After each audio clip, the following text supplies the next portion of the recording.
যত পারবে ইনকাম করো, আর সারা রাত মেশিন চালিয়ে 2-4টা বাচ্চা তৈরি করে দাও, তুমি কামিয়াব। এই তো আমাদের জিন্দেগির মানদণ্ড তৈরি করেছে। আল্লাহ তাবারক ওয়া তাআলা বলছেন, বিসমিল্লাহির রহমানির রহিম, আল্লাযীনা আমানু ওয়া হাজারু ওয়া জাহাদু ফি সাবিলিল্লাহি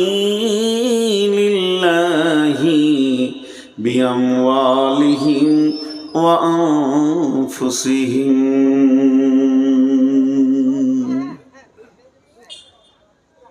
কেউ আছেন ভাই?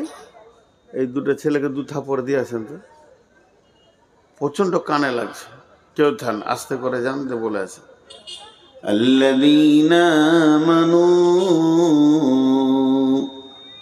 ওয়া হাজারু ওয়া জাহাদু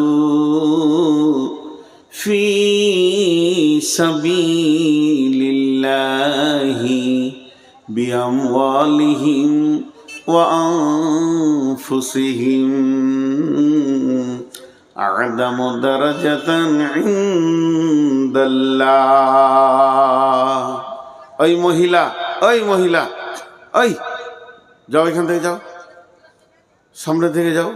এদের হায়া ও লজ্জা বলে কিছু নাই। একদম সামনে চলে আসছে মহিলা মানুষ, দাঁড়িয়ে আছে, এখানে যাবে তো এখান থেকে। কোন ধরনের মেয়ে ছেলে গো, একদম সুবিধা চলে আসছে এখানে। তো দেখেন, আল্লাহ এবার কাজ বলছেন, তোমরা একটা কাজ করো, তোমাদেরকে 5খানা দায়িত্ব আমি দিয়েছি।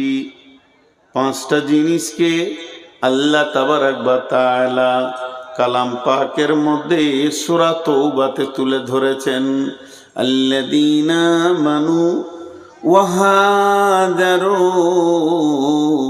ওয়া জাহাদু ফি সাবিলিল্লাহি বিআমওয়ালিহিম ওয়া আনফুসিহিম।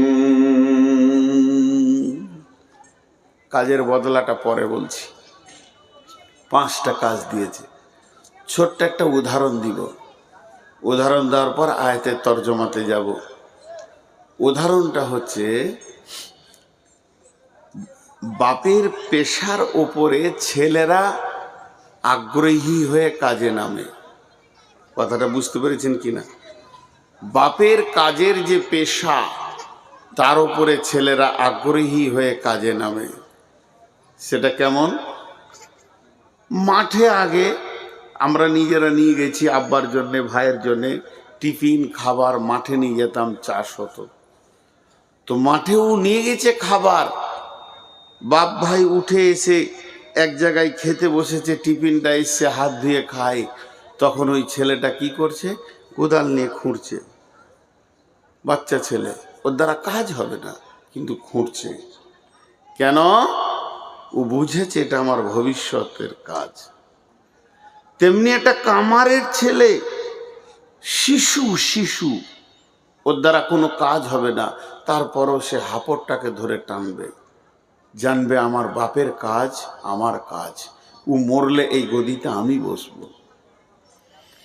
ঠিক ছুতোর মিস্ত্রির ছেলে প্রতিদিন বাপের দোকানে যাবে 2টা চকলেট খেতে, বিস্কিট খেতে, কেক খেতে, কিন্তু যেদিন বাপ নাস্তা করবে, রেস্টে থাকবে, ও রেঁদাটাকে ঠেলবে।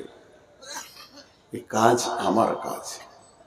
বিশ্বনবী চলে গেলেন, আমরা তার উম্মত,